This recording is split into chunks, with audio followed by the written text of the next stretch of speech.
Well, Kelly, thank you. It's been a very interesting morning. We kicked off, as we did last year, with an interview that Meg conducted with Scott Gottlieb, now the former commissioner of the Food and Drug Administration.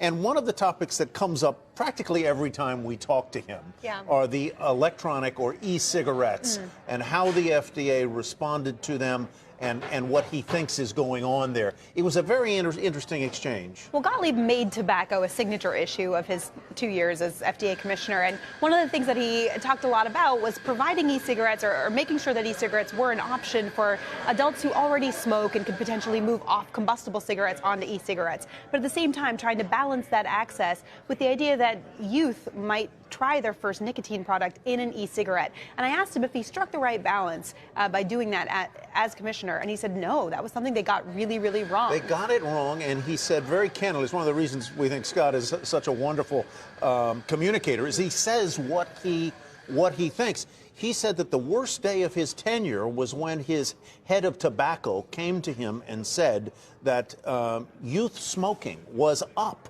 With e-cigarettes, vaping. Was going way up at the same time that he was trying to balance it, and that they missed threading that needle a little bit. Yeah. Very interesting stuff. Also interesting, Jim Cramer talked to the head of Novartis, and he asked the head of Novartis, as you pointed out, what, Kelly, would you do if you were the head of the FDA? And he said, I would go after tobacco because that is the most preventable cause, cessation of tobacco use, most preventable cause of death. And he said, I'd go after the food companies because diabetes is a killer as well. That's right. Ahead of a big pharma saying go after big tobacco and big